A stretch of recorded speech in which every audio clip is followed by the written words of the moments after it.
For Honor doesn't tell you whether the samurai were better fighters than the Vikings, but it does give you some perspective. This bold, ambitious new IP from Ubisoft not only casts unlikely adversaries against one another, but it does so in a way that reimagines how we control the flow of battle entirely.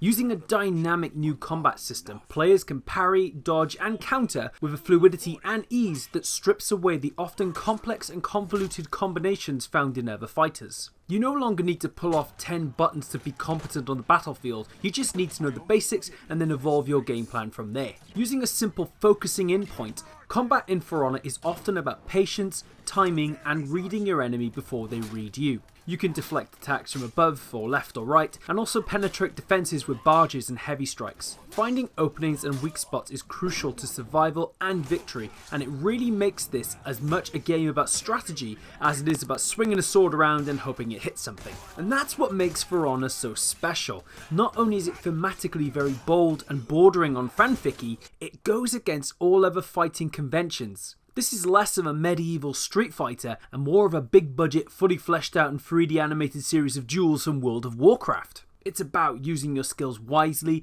considering cooldown periods and making sure you play to your strengths. It's also about choosing fights wisely, picking your spots, not those, and not being afraid to use the large play spaces available to you to gain an advantage. And while this has clearly been pitched as a multiplayer game, For Honor has a surprisingly deep and entertaining campaign that explains the crossover and what has brought these three factions together in the first place. Players will traipse the environment, gaining backstory by observing landmarks and picking up collectibles by fulfilling set mission criteria. The Warcraft comparison is also quite applicable here, as the campaign really reminds me of the RTS days of the franchise, in that you control key figures from each faction, learning more about their motivations for battle and discovering the role they have to play in the saga's tapestry. While the mission structure does feel a tad repetitive, the cutscenes are illuminating and engaging, and some of the conquests are particularly memorable in their execution. What is also surprising about For Honor, it doesn't actually feel like a Ubisoft game where there's a huge map for you to collect a bajillion different things.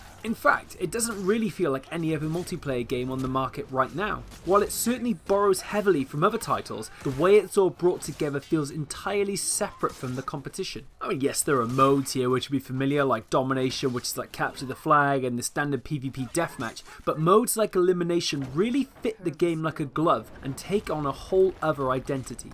The idea in Elimination is each player has one life and the aim is for one team to completely wipe the other out. Each round starts if you stood across from the other player or bot, effectively setting up several one-on-one duels all over the map at one time. And in an age where multiplayer matches usually require you to track down your enemies and kill them, here you're immediately thrust into the action, which is both daunting and thrilling. It also feels like more of a test of skill, as you both start with no clear advantage and everything to prove. No doubt, For Honor is damn good at getting the blood pumping. And because of that, For Honor has potential to blow up in a big way. It's easy to envisage it being a huge esports hit, and you can see ways they could expand it further by having other factions getting involved, but like most things, it will live and die on engagement and how long the community stick with it. Fortunately, the season concept driving the game offers incentives to stick with it for the long haul. Each faction you play with can deposit resources and defences to contested areas on the wider battleground based on what type of reward you get from each battle, and the more you contribute, the more chance you have of gaining unique rewards and recognition as the seasons change over.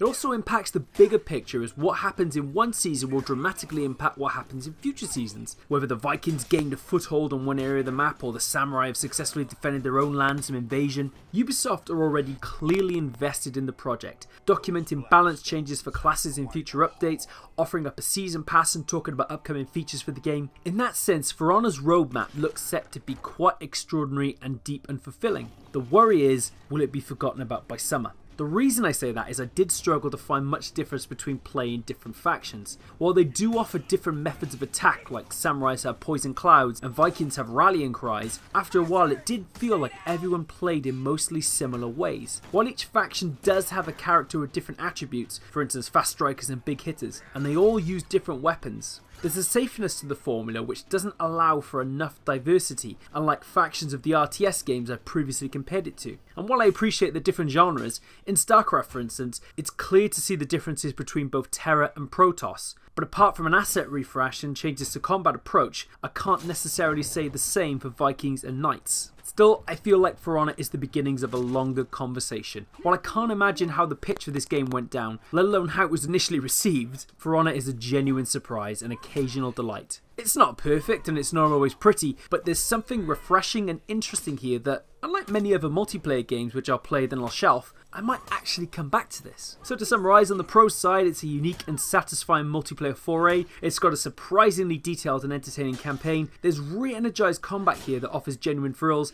and there's plenty to keep you going for the long haul, if you want to stick with it. But on the cons, there are faction diversity is not always clear to see, and the mission structure can feel repetitive in the campaign. But for now, thank you very much for watching. Don't forget to like, comment and subscribe. Let us know your thoughts on For Honor, if you played the open or the closed beta, what you think about the game and the faction diversity, which faction you prefer, which faction you dislike. Let us know in the comment section below. Love to hear from you, and we'll see you next time.